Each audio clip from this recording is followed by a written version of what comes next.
Many action-oriented outcomes of this presidency contain comprehensive strategies that cater to the unique needs and aspirations of all developing nations. We assumed the presidency at a challenging time of geopolitical tension. The Indian presidency has worked to ensure that these divergences don't overshadow the core developmental outcomes or concerns of the global community that demand collaborative solutions. So today, as I look back at the 10 months of Indian presidency, I am left with gratitude and satisfaction. I can confidently state that the Indian G20 presidency has walked the talk. Now, let me share with you just some of the key achievements of the Indian presidency, the finance track. First one is the outcomes which are focused on strengthening the MDBs to address shared global challenges of the 21st century. So under this strengthening MDBs, there are 4 key highlights that I'd like to bring to your notice. The first one is agreement on the need for a better, bigger, and more effective MDBs. It is so necessary to have better, bigger, and more effective MDBs because the developmental demands from all across the globe is so high, these institutions will have to be better and bigger. This is also going to contribute to enhancing representation and voice of developing countries in the decision making. The second under the MDBs, strengthening of MDBs, is the G20 Independent Expert Group on strengthening MDBs, and this was established and it has submitted its volume 1. The first report, their report consists of 2 volumes. The first volume has already been submitted. The report recommends a triple agenda that dovetails with the call for the bigger, better, and more effective MDBs. The third point in strengthening MDBs is the agreement to collectively work towards boosting World Bank's financing capacity. Here, the options will be explored that will deliver a powerful boost to the IBRD headroom to support low-income and middle-income countries. And the fourth, endorsement for the G20 roadmap for implementation of the recommendations of an independent panel on capital adequacy framework of the MDBs. So the CAF recommendations are focused on enabling MDBs to use their existing resources effectively. The roadmap estimates, this is going to be of interest for the media, the roadmap estimates that implementation of the CAF and the measures thereby will potentially yield additional lending headroom of approximately $200 billion over the next decade. So through these achievements, India has harnessed the opportunity provided by the G20 presidency to effectively articulate and embed the priorities of the global South in the larger global conversation on the MDB reforms. I move to the second, laying the building blocks for a globally coordinated and comprehensive policy and regulatory framework for crypto assets. The global push for clearer policies on crypto assets has gained momentum under the Indian presidency, and a global consensus is emerging on the same. The presidency will support the IMF and the FSB, and FSB is also setting the contours of the regulatory framework for a globally coordinated approach to crypto assets. So the presidency, with the support of IMF and the FSB, is setting these contours. The IMF and FSB synthesis paper, about which I've spoken to the media earlier, including a roadmap. On that, I just want to give my observation. This synthesis paper delves into how the policy and regulatory frameworks developed by the IMF and the FSB alongside the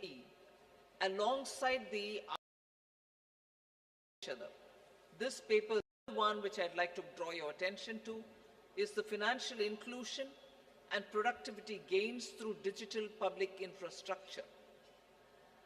India, as you all are aware, through the India Stack, became the first country to develop all three foundational DPIs: the digital identity, the real-time fast payment, and a platform to safely share personal data without compromising privacy. So embedded this concept in the G20 financial inclusion agenda by formulating G20 policy recommendations for advancing financial inclusion and productivity gains through digital public infrastructure. This set of recommendations cover 5 aspects: use of DPIs and accelerating financial inclusion, fostering well-designed DPIs, regulatory and supervisory aspects of DPI, institutional and governance arrangements by DPI, and ensuring customer protection. So DPI has also been integrated into the G20 Financial Inclusion Action Plan, the FIAP, which will run between 2024 and 2026. That's a strong legacy of the Indian presidency. We also assume the co-chair of the Global Partnership for Financial Inclusion. The implementation of the Financial Inclusion Action Plan, as well as the policy recommendations on DPI, will remain as areas that will continue to be heard across the G20 forum. So the fourth one, which I'd like to highlight, is the debt resolution under the common framework and also beyond the common framework. Since its establishment in 2021, only Chad as a country has had its debt restructured. The others have been waiting. So since India took over the G20 presidency, good progress has been made in the ongoing country cases under the common framework of debt treatment, and the 3 countries in that are Zambia, Ghana, and Ethiopia. We've also succeeded in using the G20 platform to also put in place a coordinated mechanism to address the debt situation of Sri Lanka, which is outside of the common framework. So G20 will continue discussing the policy-related issues linked to the implementation of the common framework and make periodically such appropriate recommendations. The launch of the Global Sovereign Debt Roundtable, which is co-chaired by IMF, the World Bank, and also the G20 presidency, to enhance the conversation among the various stakeholders and address current shortcomings in the debt restructuring process. That has now become an institution which is actually acting as a catalytic agent in getting resolutions done faster. The fifth point under the finance track, which I'd like to bring to your notice, is the financing of cities of tomorrow. Key concerns of the low-income countries and emerging markets is always been to mobilize resources for financing sustainable, resilient, and also inclusive cities of tomorrow.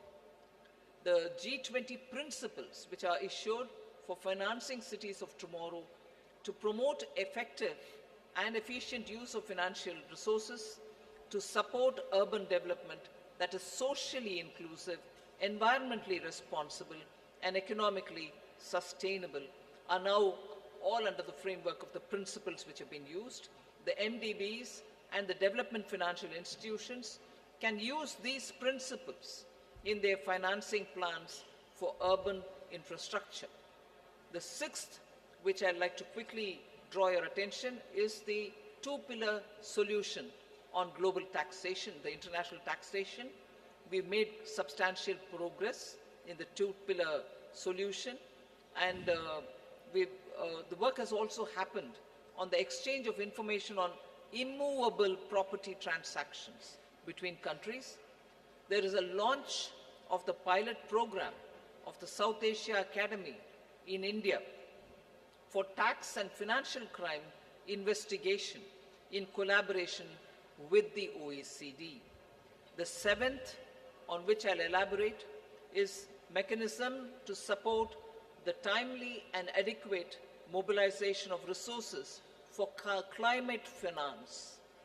Till date, the conversation was focused on calling on developed countries to say, where is that $100 billion US dollars, which didn't come.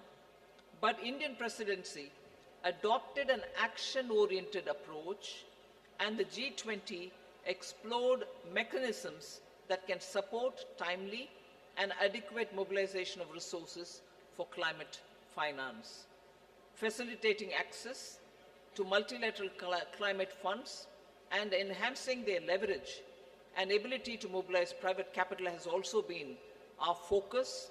Special focus again on development, demonstration, deployment of green and low carbon technologies. Now the list of outcomes, I've pointed out 7, just 3 more which I'll not go into the detail, but you can take it as enough has been done on that. I'll also put it out for your consideration.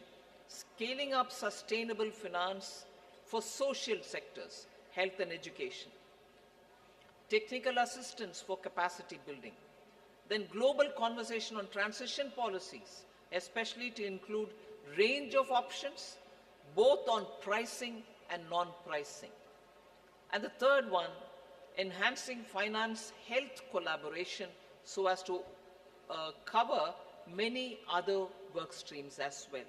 So I listed out 7, elaborated on them, 3 others which have not elaborated, but on all of them, substantial progress and outcomes have been achieved. India's received tremendous support from the G20 members across the table. The outcomes of the Indian presidency are a testimony to India's commitment to multilateralism and for international cooperation. We assure the upcoming Brazilian presidency of our strong support and to continue the momentum on key issues of global importance. I now hand over back to Minister Jaishankar. Thank you, Nirmala ji. May I now request G20 Sherpa Amitabh Kant to bring out the major outcomes from the Sherpa track. Thank you, Minister.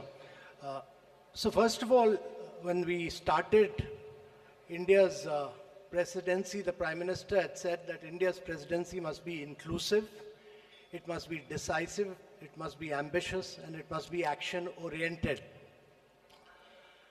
The New Delhi Leaders' Declaration has 83 paras in all.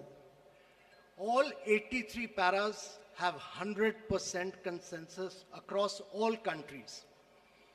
There are 8 paras on the geopolitical issue, which is entitled Planet, People, Peace and Prosperity. All those 8 paras have 100% acceptance. All countries have unanimously supported the New Delhi Leaders' Declaration. This is one declaration without a single footnote and without any chair's summary. This is a complete statement with 100% unanimity.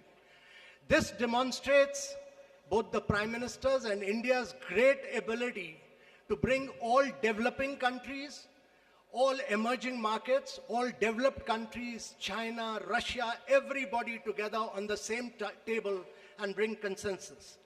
Secondly, this has been the most ambitious presidency in G20's history ever, because the number of outcomes it has, both the outcomes and the annexed documents, are about 112, which is more than 2.5 times which has ever been achieved before.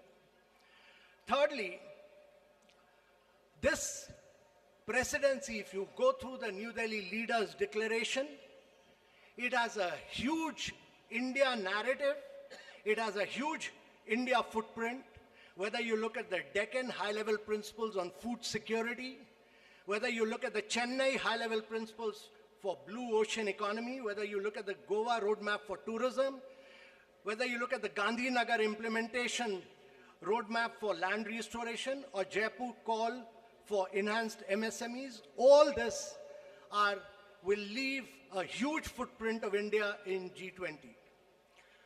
So one of the key achievements to my mind, one is that we've achieved a very major green development pact in today's world of climate action and climate finance. Every single country has come together to focus on green development pact, which has financing, which has focus on global greenhouse gas emission by 43% by 2030, which has a doubling provision of adaptive finance by 2025, which has a global biofuel alliance, which has completely new principles of life for sustainable development, which has ending plastic pollution, which has reducing disaster risk, and a whole lot of other components put together as the Green Development Pact of the leaders of G20 countries for a greener world of tomorrow. Secondly, there is a huge focus on accelerating progress on sustainable development goals because the COVID had hit a vast segment of our population. There's a G20 action plan to accelerate progress on SDGs. There is a huge focus on education, health, nutrition. There's a huge focus on creative industries like culture as a transformation for SDGs. And there is a huge focus on inclusive and resilient growth in this entire thing, some of which, most of which the finance minister has spoken about, so I'm not talking. But I think one of the biggest achievements of this New Delhi Leaders Declaration is what we've achieved on women-led development with a massive focus on women empowerment and gender equality. And this focuses on reducing labor force participation gap, bridging the gender digital divide. There's a huge focus on gender inclusive climate action. There's a completely big focus on women's food security, nutrition and well-being. And we've created a new working group on empowerment of women, which Brazil will carry forward. There's the next key big focus has been on technological transformation and the digital public infrastructure. Before we started our presidency, there was a vacuum on the digital world. There was no definition of digital public infrastructure. There was no framework. Both the definition and the framework has been accepted by G20. And for the first time, there is a new financial architecture for digital public infrastructure. There is also a global digital public infrastructure repository. There's a huge new focus. For the first time in the world, the G20 leaders have focused on artificial intelligence. They have focused on cybersecurity. Also, I would say that one of the key aspects of this presidency has been its focus on developing and emerging markets. No document of G20 has had such an immense focus on developing and emerging markets and the voice of the global south as this particular document has. This is a document of the global south. This is a document of the developing countries which came together and spelled out their priorities. And India has been the spokesperson of all the global south and spelled out their priorities in this document. This document also condemns terrorism. It denies terrorist groups safe haven and freedom of operation and many other things.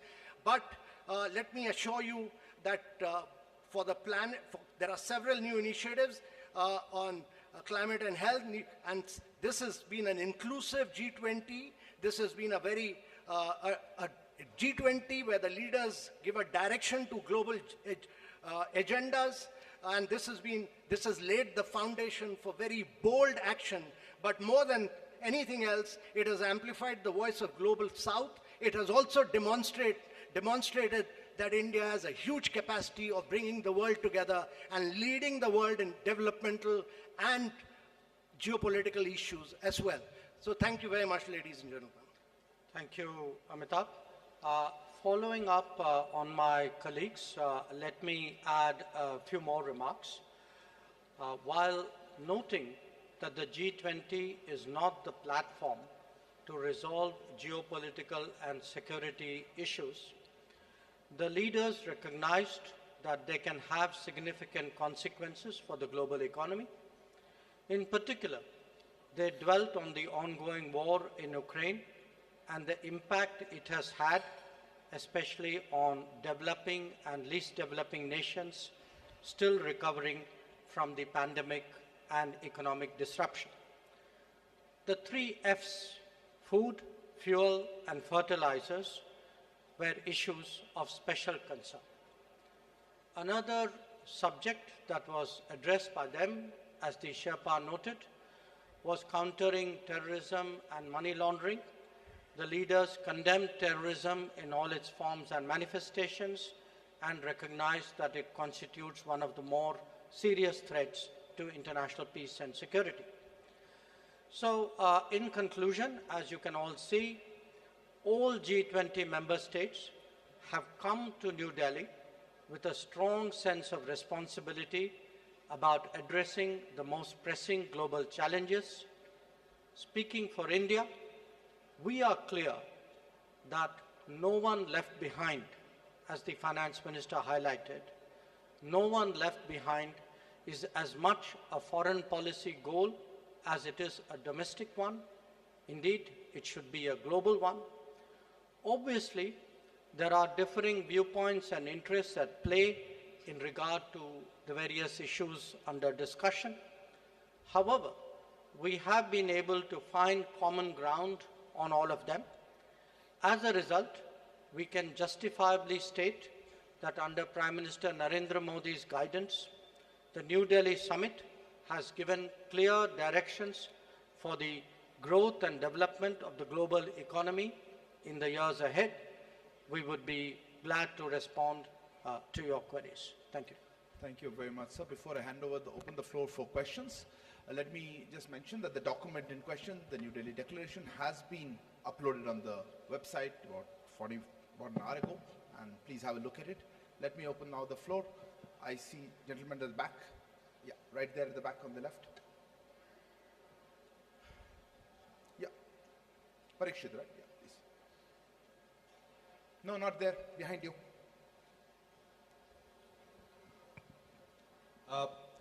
One question to... Please introduce yourself and the organization. I'm Parikshit Luthra from CNBC TV 18.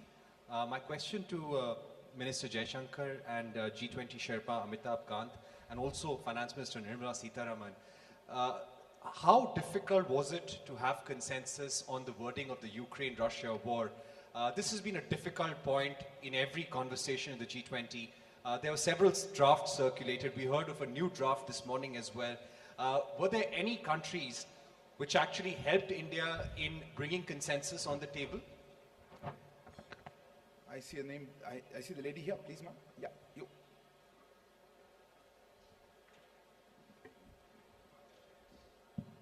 Ma'am, good afternoon. My name is Ruchi Bhatia from Bloomberg News. The Ukraine paragraphs also mention about the work that Turkey did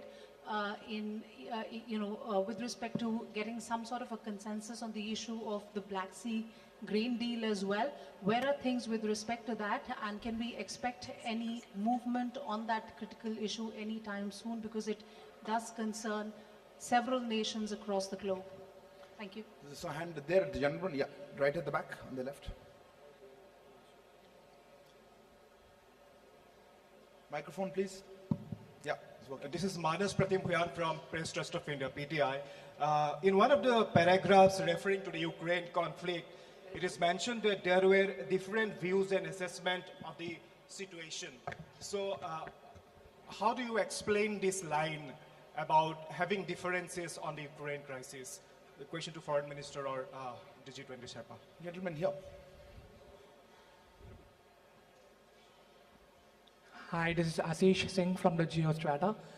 Going forward, how will we see action for climate-related adaptation financing for the Global South, especially with India being part of the Troika?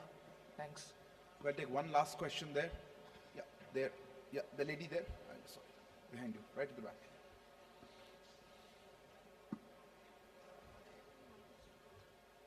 Okay. Hi, I'm Hamna from Brute.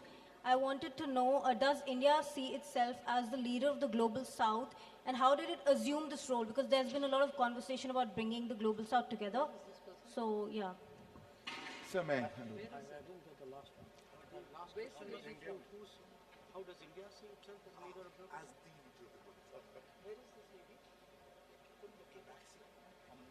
I'll just go with the stop, then I'll.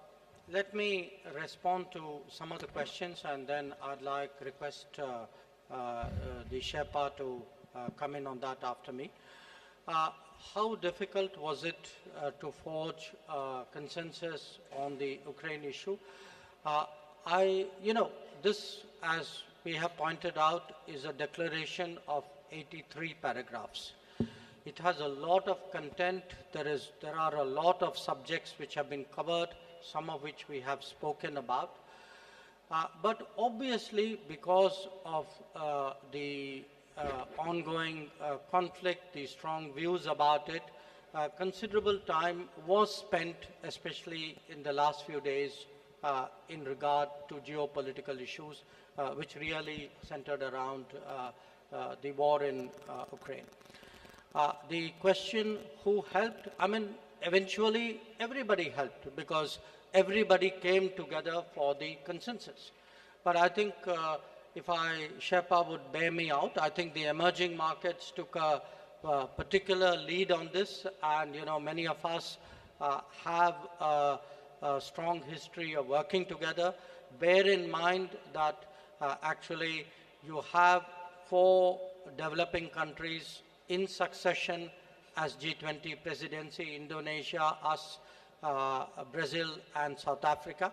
So, but I would say, rather than who helped, the point to be recognized is that a common landing point was ultimately fashioned out. On the Black Sea grain corridor, there are many discussions going on. As you know, the Foreign Minister of Russia is here. The President of Turkey and his delegation are here.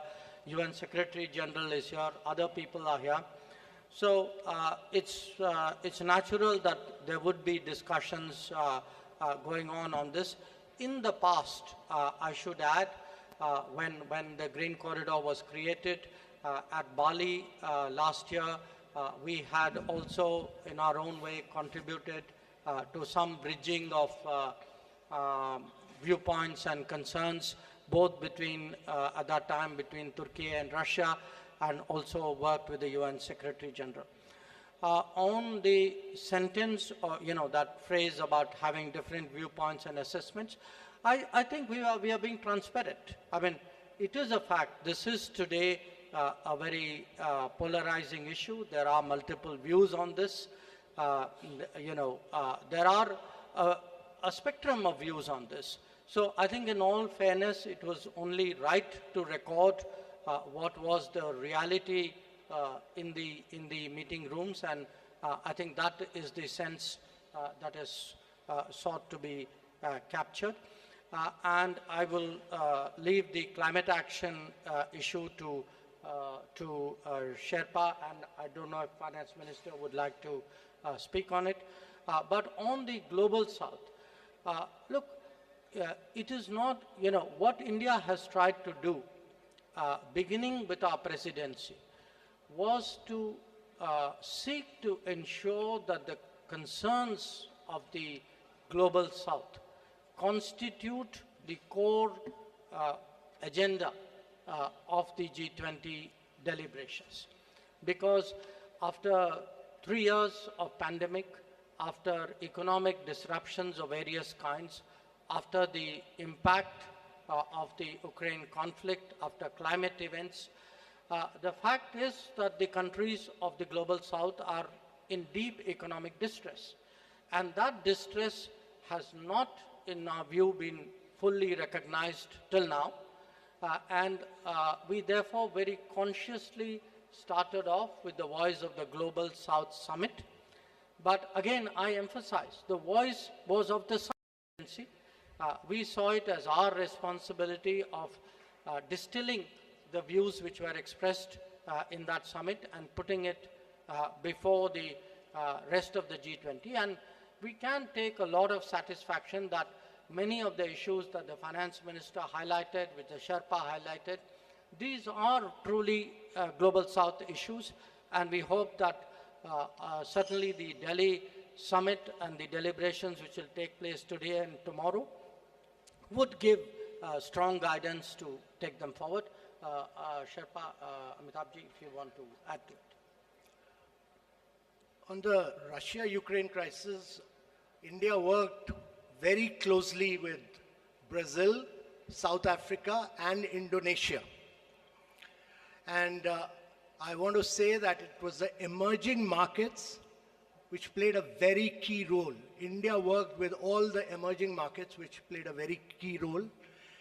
There was very tough, very ruthless negotiations which went on for several days non-stop.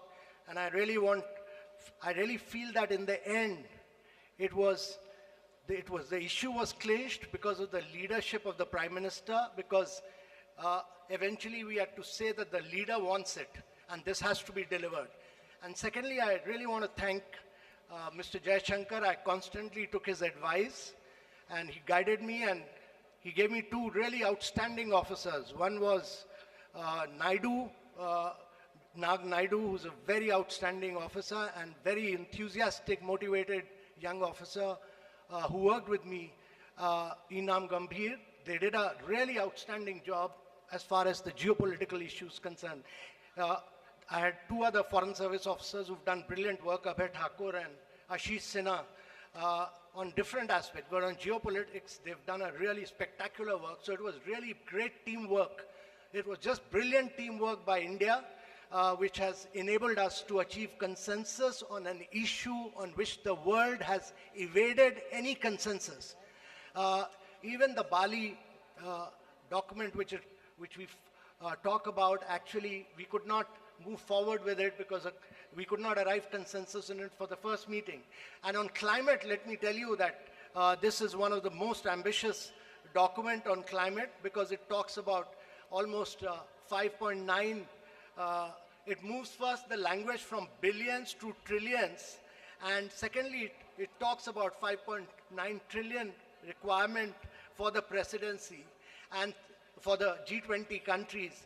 And it lays a huge focus on life principles. It lays a huge focus on reforms of the multilateral institutions, because they were designed for the World War II and not for climate action. So all of these, it talks about new financing instruments, many other things, but in totality, if you look at it, it's probably the most vibrant, the most dynamic, and the most ambitious document on climate action that has come out anywhere. Finance Minister. Just to add one line on the climate finance matter, the question was raised whether mitigation is being dealt with or not. It deals with the mitigation, all right, but it also looks at adaptation and resilience.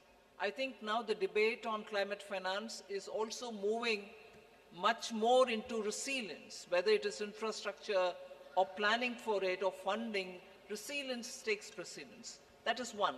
And second, country-specific solutions are now going to be possible. It's not going to be one size fits all. The problem of each country, particularly on climate, is so different from one another. So this Delhi declaration and also the discussions which were held during India presidency has focused on that.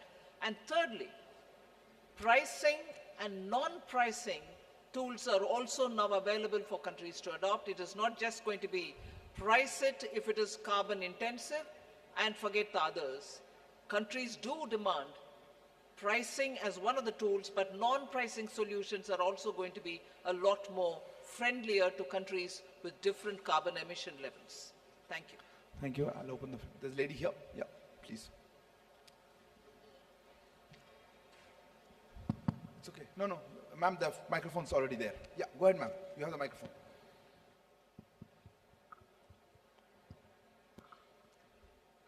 Hello. Yeah. Good evening to the panel. This is Priya Yashmita. I'm from Informist Media. My question is directed to ma'am. That is, now that there is a global acceptance of the fact, or at least a G20 acceptance of the fact regarding food and energy security, what is the immediate ramification on inflation and growth forecast, both domestically and globally, that you see? Thank you. Well, Gentleman globally, I there. think it will Ma'am. have also. Ma'am, we can take questions together. Okay. Yeah, gentleman there. Yeah, you. The gentleman there who's put his hand up, if you could give the microphone to him. Yeah, thank you. No, not him, not him. I'll come to you, sir. I'll come to you in a minute. Person in front of you. Hold on there at the back. Yes, sir, you go ahead. You had the floor. Yeah, go ahead. No, not you, sir. Okay, since you have the microphone, go ahead. Go ahead. I don't want to waste time. Go ahead. Hi, Stephen Borwick of Nikkei Asia. My question is for Foreign Minister Jaishankar. Is today's achievement a step towards achieving what India has described as a world of greater multi-alignment, as opposed to the more old-fashioned sense of an international rules-based order? Thank you. Yes, sir. You had the microphone. Go ahead. Is the microphone on? Yeah, thank you very much. I just wanted Minister Please Jaishankar, introduce yourself. Dr. Wail Awad from Sana, correspondent in India. Mr. Jaishankar, Honorable Minister, when you talked of the counter-terrorism measure, how serious was the members of the G20 and fighting terrorism together? Thank you. Yes, ma'am. You had a hand up quite some. Yes, you right here, second row.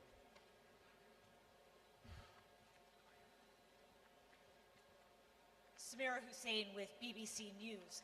I want to go back to Russia, and if you look at the language that was used in Bali, and you look at the language that was used now, gone is any reference to Russia and its aggression.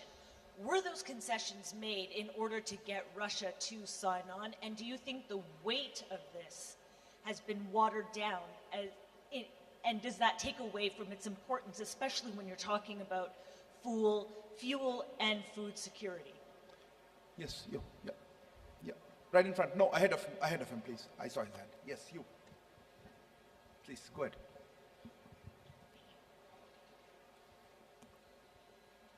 Hello. Yeah, sir, Rishikesh from the Press Trust of India. Everyone must surprised by this outcome. My question is this, that the personal bonding of PM Modi with President Biden and Russian President Putin, what was their contribution to bring this declaration? And एक question था कि दूसरा? did you have one question or two questions? One more. There was a gentleman there. Yeah, sitting there. Yeah, behind you. Yeah, Pranay, go ahead. Sir, Pranay Upadhyay हूँ Z News से. मेरा सवाल इस I'm चीज को from लेकर है कि Z African News. Union My का जो question is G20 में this, inclusion हुआ है, that the inclusion ये of अपने आप में काफी record African time में हुआ है. Union in जून में G20, प्रधानमंत्री it has been done in a record time, because in June the Prime Minister wrote a letter, and African Union is a part of it in the G20. How much India has invested in its lobbying? What endeavors India has made in this direction? Maybe Finance Minister would like to. On the inflation question, globally, of course, it's going to have an impact the moment it is executed. The understanding is executed and the grain movements start from Russia and from Ukraine. So, particularly countries which have been hard-pressed, which have originally and for a very long time depended on grains coming from these two countries, are now waiting to have that back again. As a result, I think it will cool off inflation, particularly in food grains. Domestically, we've had very little grains coming in. Except for edible oil, particularly sunflower oil, our imports have not been so much dependent on these countries. There are times when we've brought in extra edible oil, and therefore to that extent, yes, it will certainly have an impact on domestic inflation as well. But largely, India's domestic inflation is affected by vagaries of the monsoon or supply side problems. Global impact is not as much as countries which are outside dependent on grains coming completely for their consumption from outside? If I could respond to the question whether this is a world of monthly alignment. I mean, first of all, when we are talking about G20, let us remember that this is a forum for international economic cooperation. Its primary focus is on economic growth and development. And in a way, the G20 itself is a reflection of multipolarity. The fact that there was, in a way, the salience of G7 was a decade ago replaced by the salience of the G20. I think that itself was a statement. Now, what you see before you in terms of the leaders' declaration and the discussions that are going on are obviously discussions among a very broad, very diverse range of countries at different levels of economic development, whose economic and social, cultural composition is quite different from each other.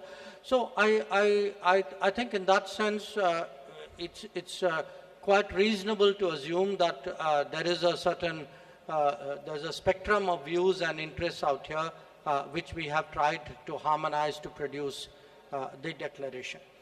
The question on counter-terrorism, what happens?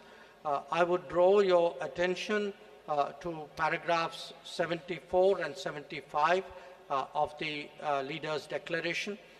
75 speaks about the role of the FATF because clearly the financing of terrorism is a very strong concern which the entire international community, not just the G20, shares.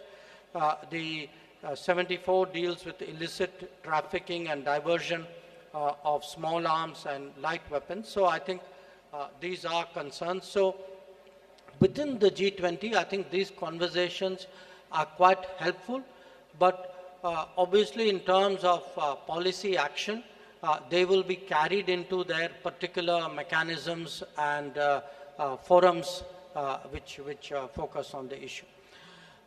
With regard to the to the comparison with the Bali Declaration, I would only say Bali was Bali and New Delhi is New Delhi.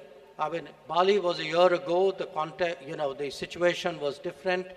Many things have happened since then, and in fact, if you see in the geopolitical segment of the Leaders' Declaration, there are in totality 8 paragraphs, 7 of which actually focus on the Ukraine issue, and many of them highlight problems which are of great contemporary significance. I mean, including the efforts of the Istanbul agreements, the concerns about unimpeded deliveries of grain, foodstuff, and fertilizers, the issues of attacks on the relevant infrastructure.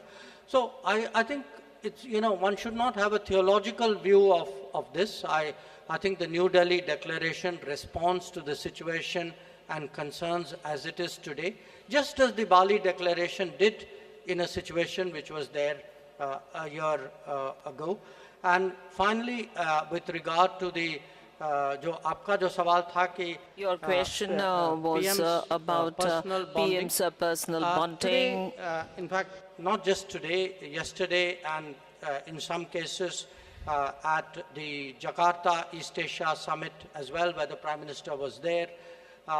Prime Minister did speak to a number of his counterparts with regard to what was under discussion at this summit. It is the responsibility of the Sherpa and of the ministers to put together the multiple strands and harmonize it into a document. But at the end of the day, I mean, I obviously do not want to go into very specific details, but at the end of the day, there are always, gaps and issues and viewpoints. And I think today, especially Prime Minister's talking to a number of leaders during the day, his meetings yesterday with some of them, with others during the Jakarta meeting of the ES, I think were all very, very influential, or I would say almost determining in producing an outcome. और जो आखिरी सवाल जो आपका था, the last question that you asked about African Union's union, the momentum was very quick. I would like to remind you that during Bali summit and at the end of the Bali summit, the president of African Union was the president of Senegal. At that time, the Prime Minister of Indonesian president and his campaign was about the membership of G20. The right of African Union was not discussed during the course of the meeting. The Prime Minister assured him at that point in time that under G20 presidency, it will certainly be done. And this is the guarantee of Modi. And you have seen that he has delivered this assurance that he had made. And during BRICS summit, the Magnus, the then president, came to the Prime Minister and said that you had he reminded him that you had assured us and you really impacted it. Bali, the president of Senegal, Macky Sall. All right, that was interpreted. Thank you very much for saving me the trouble. Would you like to add something on any of them? Is there? So we'll take a few more questions, or I think one last. Okay, I have a gentleman here. Yeah, go ahead. Microphone here with the gentleman in the front row. This is Nikhil from the BBC. The question is for the Finance Minister. You said that the G20 now has its own mechanism on climate finance. So does that mean that the $100 billion promise from the West or the developed countries is pretty much dead now? One more question. I had a hand somewhere here on the right. Yeah, that's the gentleman. Yeah, you please go ahead. Piche, right there. At the back, please, at the back. The gentleman there. Hi. No, it was the gentleman here. Yeah, you. Yeah. No, not there. You're behind you. Okay, if you've got the mic, just ask. We can't waste it. This is Mithil from NBC News. I wanted to ask two questions. One question, please. Okay, one question.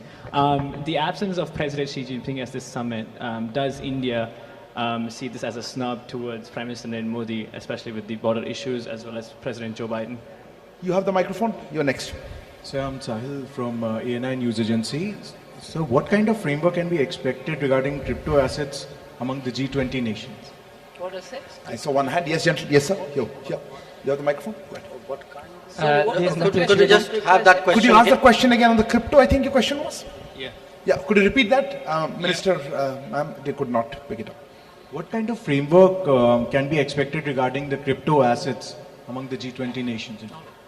Crypto assets framework. And in addition to that, ma'am, supplementary question that since we have a consensus on making common framework on crypto assets, and G20 presidency will work with FSBC and IMF what is your closely. question, please? But the joint report of FSBC and IMF says that banning a blanket ban on crypto assets is not a solution.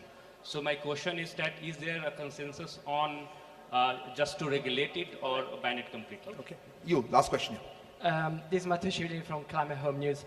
You said this is the most ambitious document ever on climate, but India was pursuing an expanded language on phasing down fossil fuels, while the final declaration basically goes back to just phasing down coal. Are you disappointed with this outcome? So I think we're running out of time, and I'll close here with that. I do think we're out of time. So I think we're running out of time, and I will hand over the floor to ma'am. I'll start with the crypto. Well, it's really heartening that you've gone through the report. But the point is, the FSB's report and the IMF's report, FSB's concentrated more on the regulation and IMF's looked at the macroeconomic implications.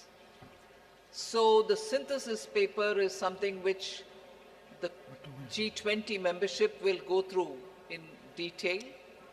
There is one more meeting under our presidency for the finance track in Marrakesh. I remember with great sense of responsibility and sorrow the earthquake which has happened very close to Marrakesh. I hope the people of Morocco are in a position to take on, and I was glad to hear the Prime Minister during this session in the morning that India stands with Morocco and we will be ready to do any assistance that the government of Morocco would desire us to do.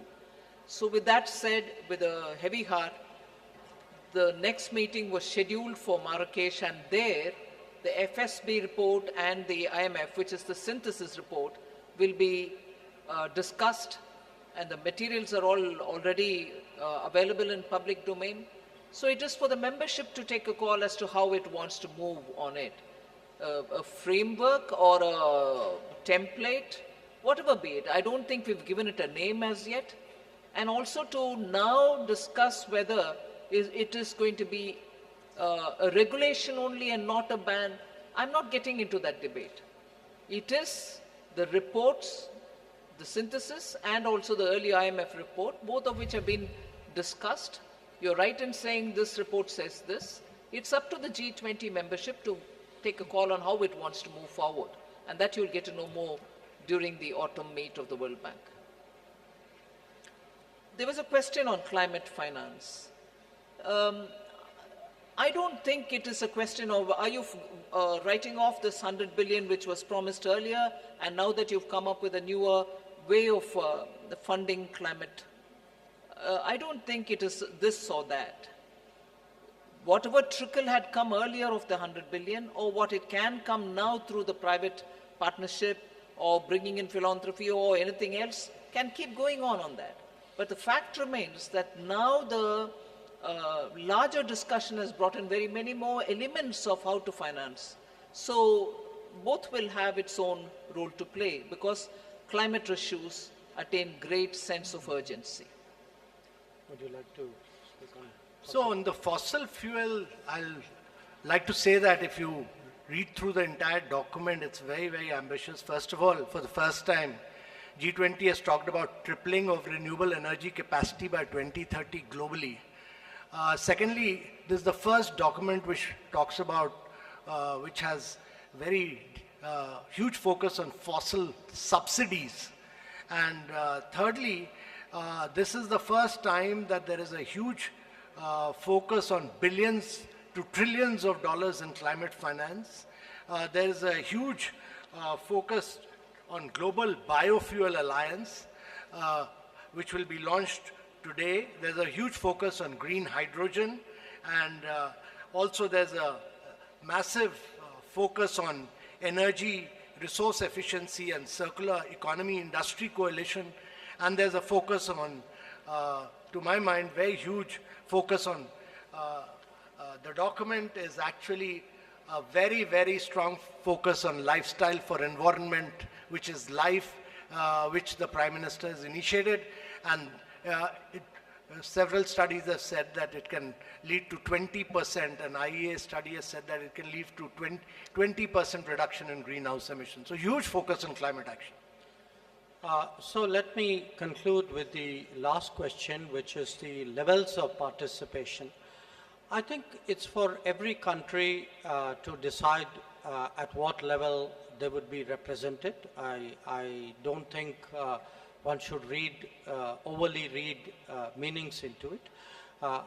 What I think is important is what is the position which that country has taken, how much that country has contributed to the deliberations and the outcomes.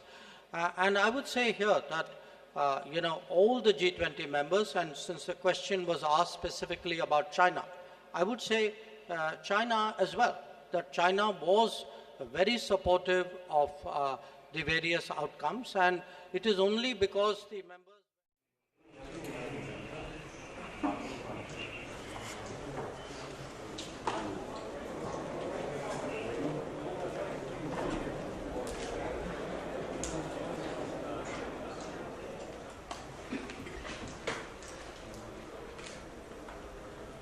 India के लिए शायद screen पर बाद में देखा होगा